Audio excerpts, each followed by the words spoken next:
it's just Martine, and I'm going to get around to reading books that I spent money on. If you've been around this channel for any length of time, then you know that I am a sucker for a good bargain on a book. Free books all the time, whether it's from free little libraries or Amazon book deals. My favorite bookstore is Dollar Tree. Yes, they have a book section, and I've done lots of hauls there and read lots of books and enjoyed many of them, but there are a few books that I obtain or other people obtain for me full price. It's truly not fair to those books for them to sit on my TBR for a long amount of time when someone, either me or someone else, spends so much money on them compared to the other books. For this vlog, I'm going to be reading some books that I or somebody else obtained for me full price. This includes books that I bought full price but used a gift card for, so let's jump straight into it. Surprise, I actually already finished my first book for this. It was a buddy read with Ruby, so lots of my friends already know that I read this and they already know how I felt about it. It's East of Eden by John Steinbeck. I saw this book and I hadn't heard of it before this moment in a used bookstore, and I really wanted to get it, but then I was like, don't overreact. You have so many big classics and older books on your shelf already that you haven't read. Don't pick up another one. But then Ruby was like, oh, I really want to read East of Eden soon, and it's really intimidating. And I was like, whoa, I wanted to read East of Eden. I could read it with you so that it would be less intimidating. But then I passed up the opportunity to get it at the used bookstore. I made it my souvenir book when I went to a church retreat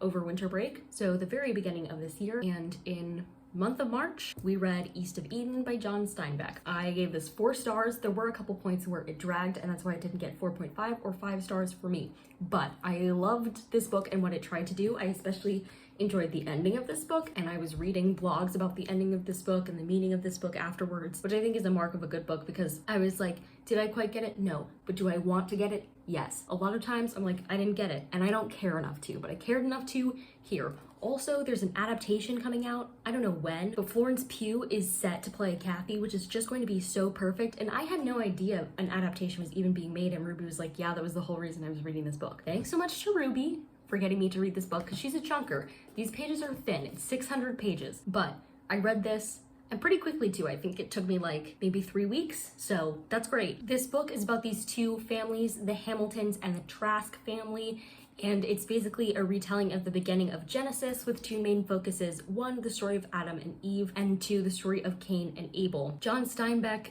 did not hesitate to use name pairs that started with A and C, respectively. He went off in that department. He simply could not be stopped. This, at its very core, is an examination of the decisions we make between good and evil. And I love thinking about that stuff. So I had fun. And I don't think this is a spoiler. Almost the entire theming around this, that was like deliberate theming where they talk about the theme, centered around the translation of a specific word in the original text of the Bible. And I'm a sucker. I'm a sucker for theological etymology.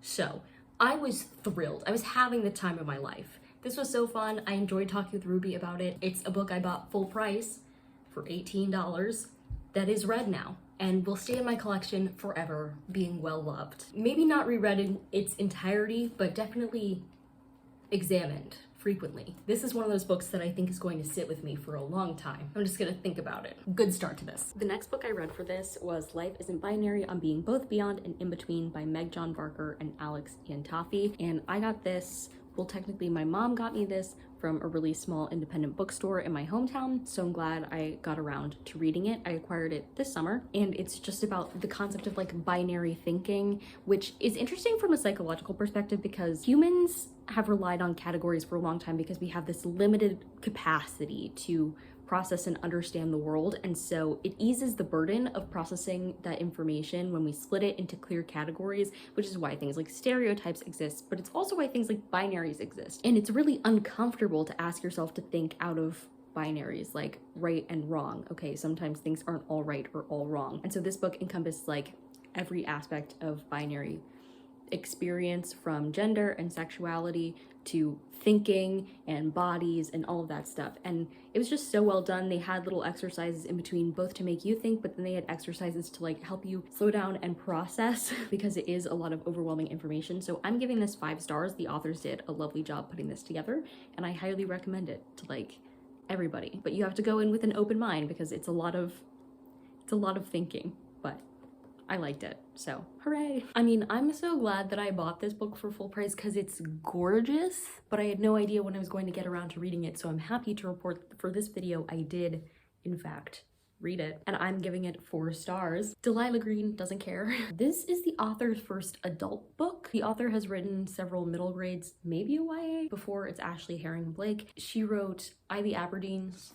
Letters to the World, if that's what it's called, but that was a middle grade queer book that I really liked. I think I 4-starred that one as well, so pretty consistent author for me. In this one, we're following Delilah Green and Claire as they run back into each other. They knew of each other growing up, but they were not close, and now Delilah has to go home to photograph her stepsister's wedding, and Claire is one of the bridesmaids for that.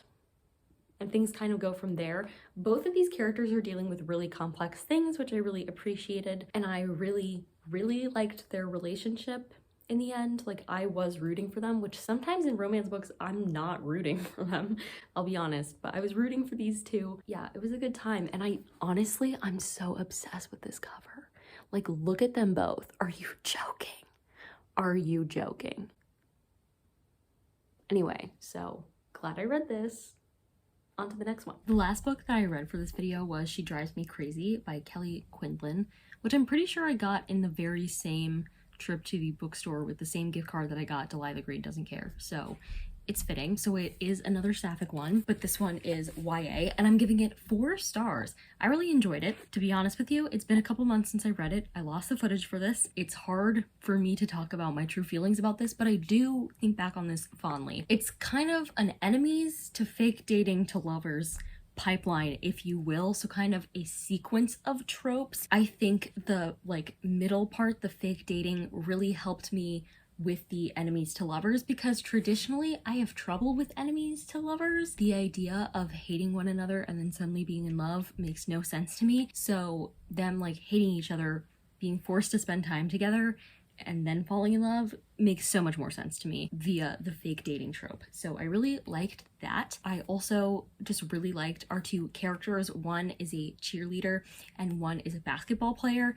And so I especially loved the discussion of athletes and athleticism and what makes somebody an athlete. The love interest was a cheerleader, and she was making this big point of running and campaigning to get athlete of the year, and so many people were like, cheerleading is not a sport, you're not an athlete. And she was like, you don't understand what cheerleading is, you don't understand what I do, I'm totally an athlete. And so she was very strong-minded about that, but that's one of the things that made her awesome. This book was also a little bit campy. The town that it's set in is kind of known for Christmas. I forget what the town is called or why that is, but that means that their school mascot is the fighting reindeer, and that added this really fun element to this book as well. It was just overall a very fun time. I like the characters. I love YA contemporaries that are largely revolving around school life for teenagers and stuff. Yay. And with that, I have officially finished reading for this vlog. So for this one, I read 4 books that I had acquired in some way, full price, so for a lot more money than I usually obtain books. And the good news out of this is that I didn't have a single book that was less than 4 stars. I had 3 4-stars and a 5-star, which I think is really great, because I always feel bad about the idea of getting rid of a book I obtained for full price, and so I usually try to hang on to them, but I only really like to hang on to books that I really liked. So this shows that I'm only paying full price for books that I think are really good, which is a relief. I can try out anything from the Dollar Tree, I will try out anything for free, but I'm not gonna try just anything for full price. And so I'm glad that these books delivered and met my expectations and were just a good time. Thanks for watching and for helping me get through some of my full price books. If you like this video, go ahead and give it a big thumbs up and comment down below. Do you buy all your books full price, or does it have to meet a certain designation or anticipation level for you to buy them full price? Let me know your process for that. I'm always very nosy and very curious about how other people handle that. And subscribe for more reading, writing, and college lifestyle content. And until next time, bye humans, bye!